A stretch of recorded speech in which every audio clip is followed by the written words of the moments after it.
Hello, my dear students. Welcome back to your physics classes. And this is Wave Optics Lecture 4. So, without wasting time, we are starting with basic theory of interference. So, as आप लोग देख रहे हैं आपके सामने हमने क्या draw किया हुआ है, एक यंग्स डबल स्लिट एक्सपेरिमेंट का एक स्केच हमने एक सेटअप रेडी किया हुआ है।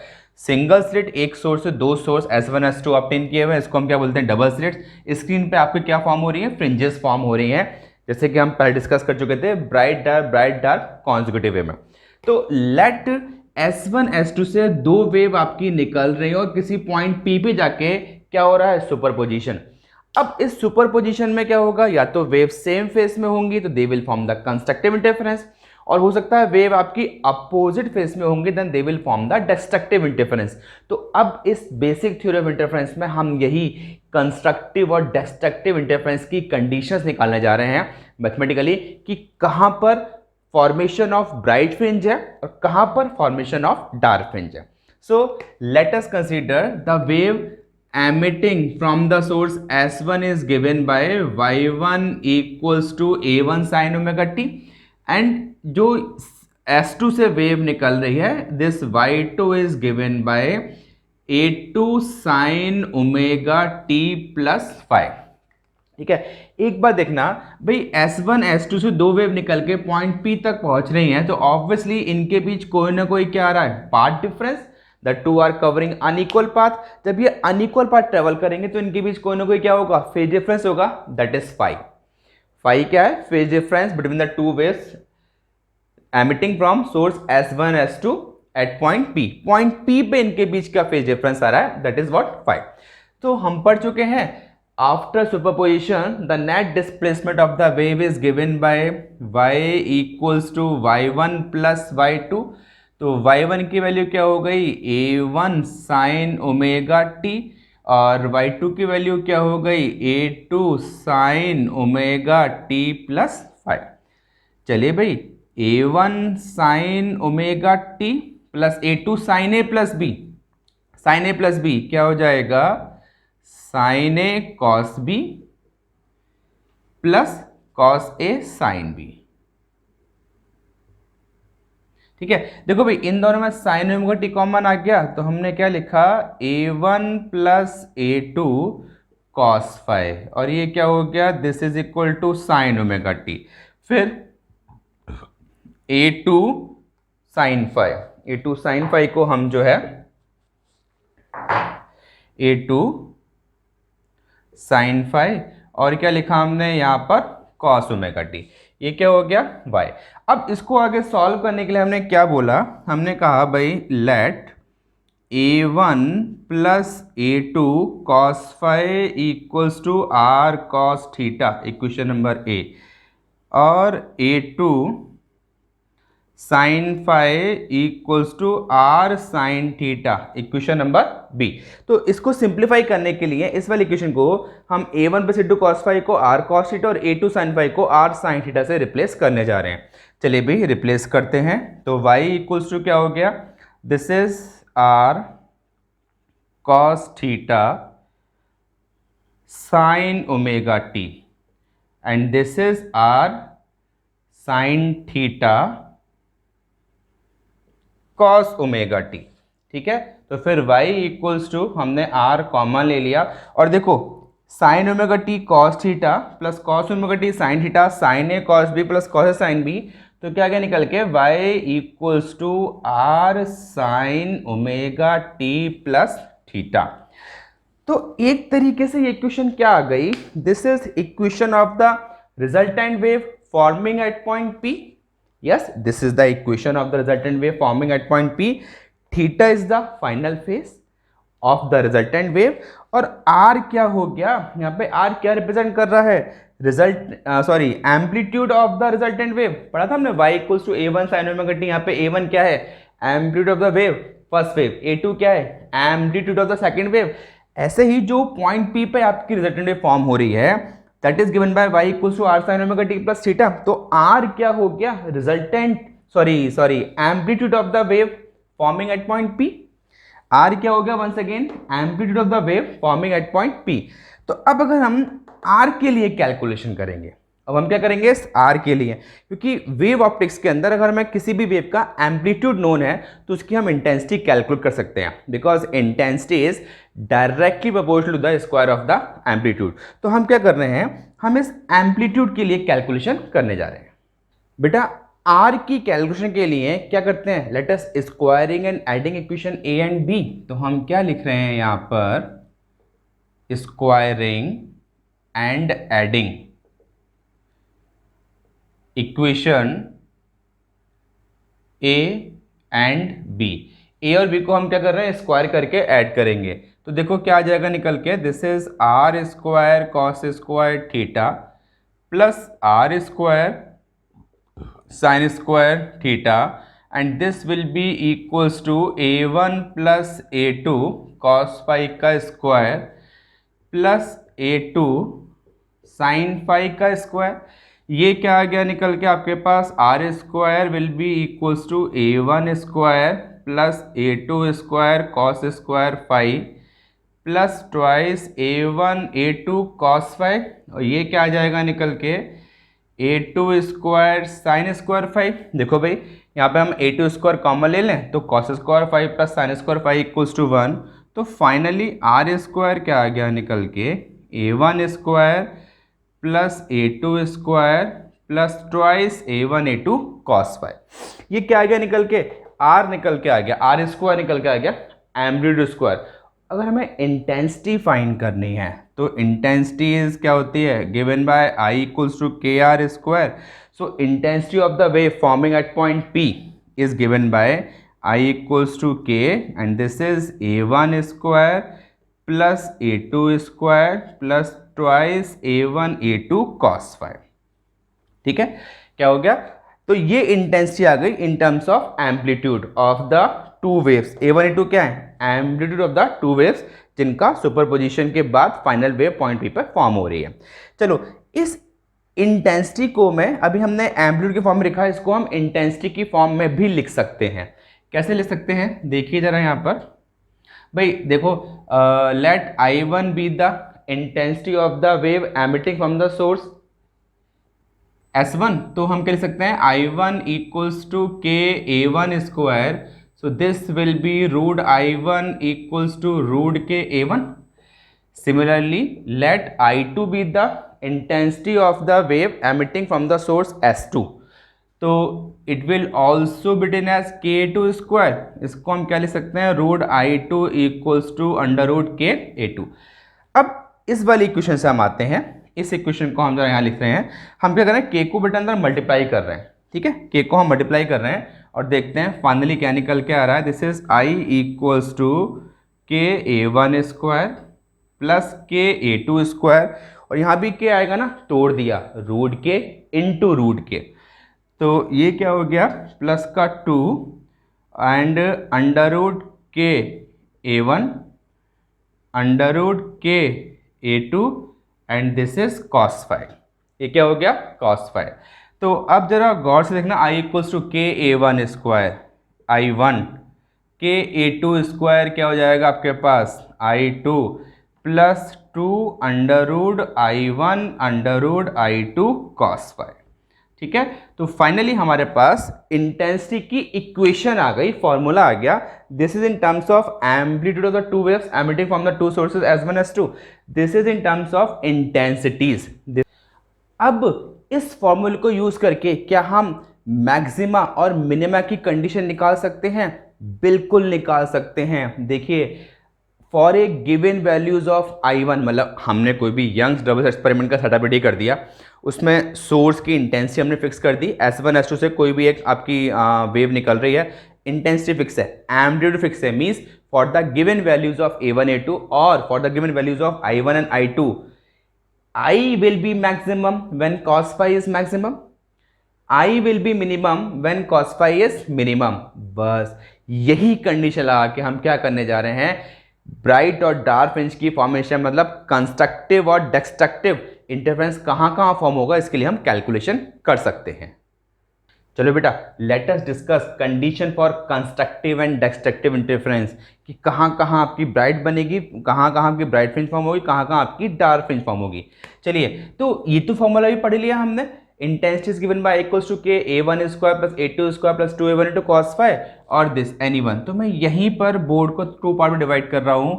पहले मैं बात कर रहा हूँ आपसे फॉर कंस्ट्रक्टिव इंटरफेरेंस। हम पहले किसकी बात कर रहे हैं? कंस्ट्रक्टिव इंटरफेरेंस की बात कर रहे हैं। कंस्ट्रक्टिव जहाँ पर ब्राइट फ्रिंज फॉर्म हो, ब्राइट फ्रिंज फॉर्म होगी, इंटेंसिटी क्या होगी? मैक्सिमम। तो यहाँ पर आपकी इंटेंसिटी क्या हो जाएगी? Maximum. And from this formula intensity will be maximum when cos phi is maximum, and the maximum value of cos phi क्या हो जाएगी? +1, और वो क्या हो जाएगी वैल्यू? cos 0। तो आप यहाँ पर देखो फाई की वैल्यू क्या हो गई? 0। यहाँ देखना गॉड से 0, 0 के बाद 2 पाई से घूम गए आप, वापस यहीं आ गए, फिर वैल्यू क्या हो जाएगी? 0। फिर 2 पाई से मूव हो गए, वापस यहीं आ गए 4 पाई, फिर 2 पाई से घूम गए, वापस यहीं आ गए 6 पाई। तो फाई की वैल्यू हम लिख सकते हैं 2m pi, where m equals to 0, 1, 2, 3 and so on. तो जब जब फेज डिफरेंस 2m पाई के ऑर्डर का होगा, मतलब इवन मल्टीपल ऑफ पाई होगा, तब तक वहां पर क्या होगा? कंस्ट्रक्टिव इंटरफेरेंस फॉर्म होगा, मींस ब्राइट फ्रिंज की फॉर्मेशन होगी। तो अब अगर मैं यहां से लिखूं आई मैक्सिमम, तो आई मैक्सिमम की वैल्यू क्या हो गई? k, and this is a1 square plus a2 square plus 2a1 a2 cos phi क्या हो गया? 1। ठीक है, तो क्या हम लिख सकते हैं यहाँ पर आई maximum equals to k a1 plus a2 का होल स्क्वायर। सिमिलरली यहाँ देखो I will be equals to i1 plus i2 plus 2 root i1 i2 cos phi का जाएगा 1। तो एक और वैल्यू हम लिख सकते हैं I maximum equals to under root i1 plus under root i2 का होल स्क्वायर। ये कंडीशन किसकी आई? कंस्ट्रक्टिव। इसी के साथ साथ हम बात करेंगे बिल्कुल कंपेयर करते हुए for destructive interference, for destructive interference. तो डिस्ट्रक्टिव इंटरफेरेंस के लिए जो आपकी इंटेंसिटी है वो क्या हो जाएगी? मिनिमम। ये मिनिमम होगी, इसका मतलब cos फाई की वैल्यू क्या होगी? मिनिमम। और मिनिमम वैल्यू cos फाई क्या हो जाएगी? -1। -1 वैल्यू किसकी हो जाएगी आपके पास? cos पाई। -1 वैल्यू cos में किसकी हो जाएगी? cos पाई। तो यहाँ से फाई की वैल्यू क्या हो गई? पाई। मतलब हम यहाँ कहीं एडजस्ट कर रहे हैं पाई। अब देखो पाई के बाद आप 2 पाई से मूव कर गए 3 पाई, फिर यहीं आ गए 3 पाई के बाद फिर 2 पाई से कर गए 5 पाई, फिर यहीं आ गए 5 पाई के बाद फिर प्लस 2 पाई से कर गए, क्या हो गया? 7 pi and so on, 7 pi and so on.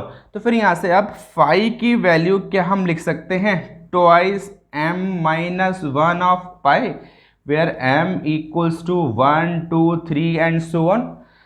ठीक है, चलिए भाई, सिमिलरली हमने यहाँ पे कंडीशन निकाल दी, जब जब इवन मल्टीपल ऑफ पाई हो रहा है तब तक तो ब्राइट फ्रिंज फॉर्म हो रही है, और जब जब ऑड मल्टीपल ऑफ पाई हो रहा है तब तक डार्क फ्रिंज फॉर्म हो रही है।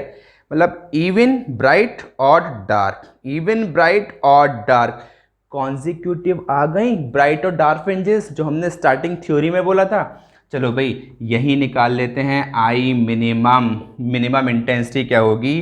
तो दिस इज गिवन बाय के a1 square plus a2 square minus 2a1 a2, this will B a1 square plus a2 square minus का 2a1 a2, क्योंकि cos फाई की वैल्यू हमने क्या ले ली अभी यहाँ पर? -1।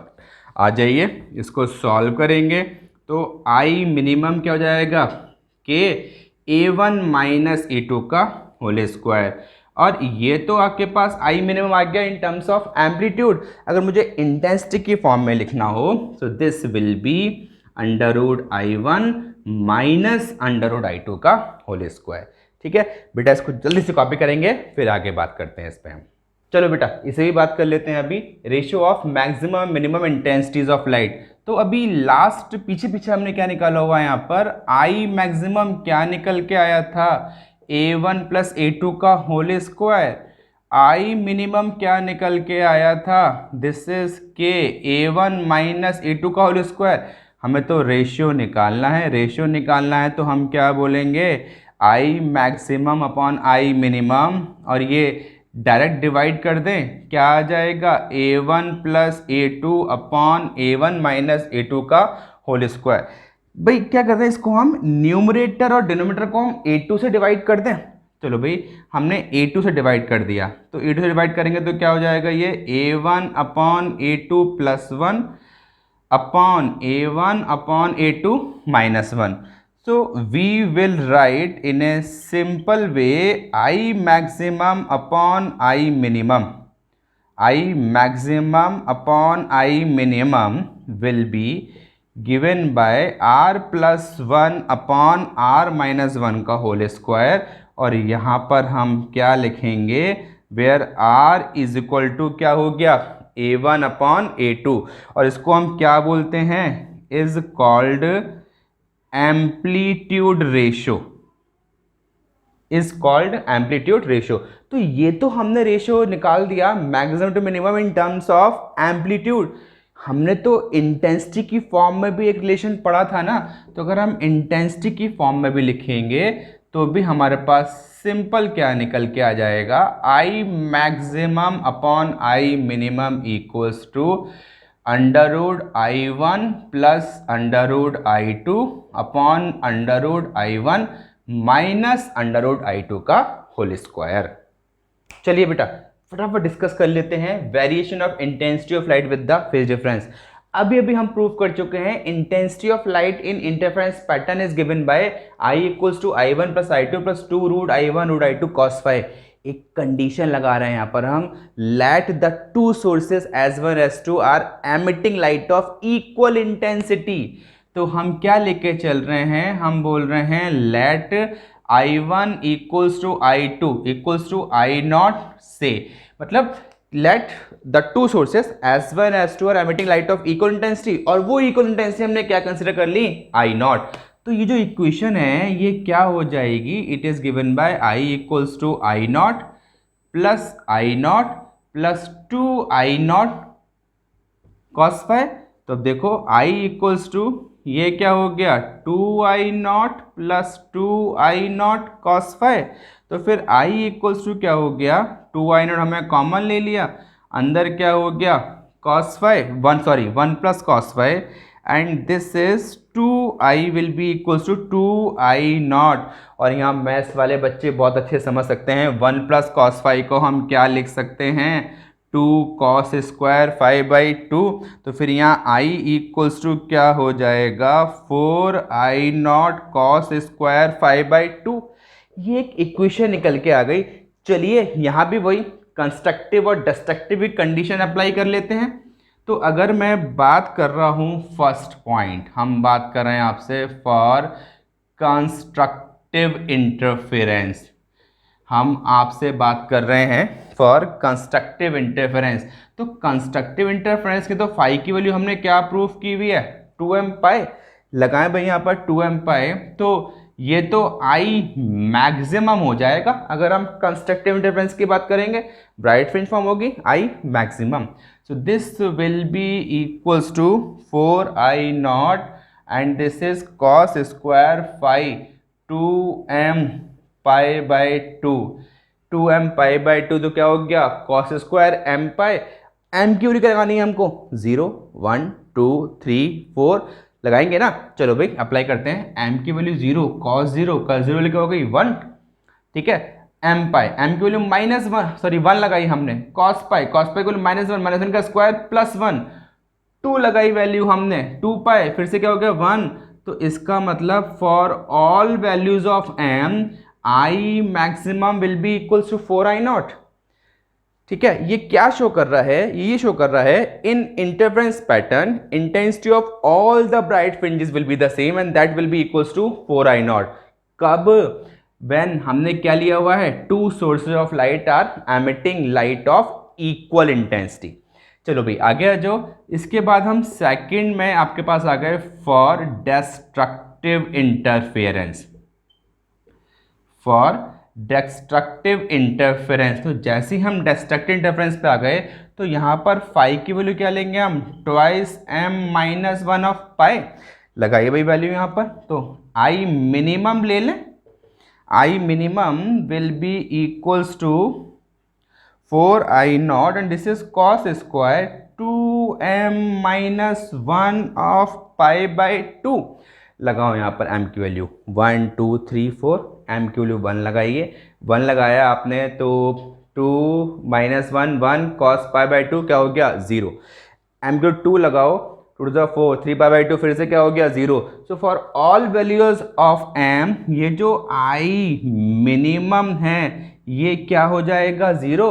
तो एक और रिजल्ट निकल के आ गया हमारे पास, that in interference pattern intensity of all the dark fringes will be same and that will be equal to 0। लेकिन 0 कब होगी, when वही I1 equals to I2 में लिया हुआ है, means when the two sources of light are emitting light of equal intensity।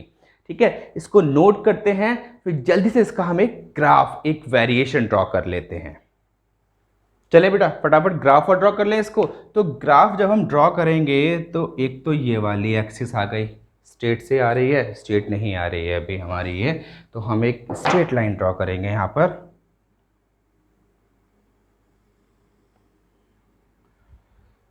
ठीक है, तो ये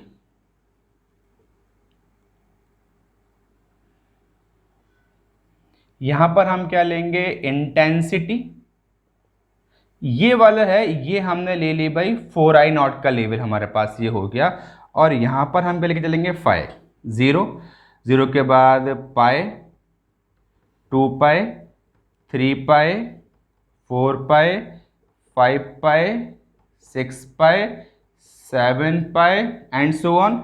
ऐसे ही यहाँ भी माइनस का पाई, माइनस का 2 पाई, माइनस का 3 पाई, माइनस का 4 पाई, माइनस का 5 पाई एंड सो ऑन। देखो भाई 0 पे क्या होगी इंटेंसिटी मैक्सिमम, पाई पर क्या हो जाएगी 0, 2 पाई पे मैक्सिमम, 3 पाई पर 0, 4 पाई पे मैक्सिमम, 5 पाई पे 0, 6 पाई पे मैक्सिमम, 7 पाई पे 0। अभी अभी तो हमने प्रूफ किया है that intensity of all the bright fringes will be the same. और ब्राइट कब कब बनेगी, इवन मल्टीपल ऑफ पाई, और डार्क कब कब बनेगी, ऑड मल्टीपल ऑफ पाई। तो उसी का अकॉर्डिंग हमने ग्राफ ड्रॉ कर दिया। फिर से ऐसे ही ये सेंट्रल ब्राइट फ्रिंज तो ये वाली है आपके पास, इंटेंसिटी 0 पे क्या होगी सेंट्रल ब्राइट फ्रिंज। आगे बात करेंगे हम कॉन्सेप्चुअल क्वेश्चन में डिस्कस करेंगे जहाँ पर हम, तो सेंट्रल ब्राइट फ्रिंज से ऊपर की तरफ ये वाला पार्ट है क्या, नीचे की तरफ ये वाला आ गया। हमने बोला है ना there will be a formation of consecutively bright and dark fringes on upper side as well as lower side from the central bright fringe on the screen. ठीक है, तो फिर से यहाँ भी क्या हो गया, ये आपके पास pi 0, 2 pi maximum, 3 pi 0, 4 pi maximum, 5 pi 0 and so on. ठीक है बेटा, इस वाले टॉपिक को अच्छे से 2-3 बार प्रैक्टिस कर लेना, क्योंकि इस पे बेस्ड न्यूमेरिकल्स और कॉन्सेप्चुअल खूब हमारे बोर्ड एग्जाम में पूछे जाते हैं। तो इसको आप रिवाइज कीजिएगा। मैं भी लास्ट में एक वीडियो में कुछ कॉन्सेप्चुअल क्वेश्चंस को हम डिस्कस करेंगे based on the interference of light. ठीक है बेटा, आज इतना ही। Thank you and have a nice day.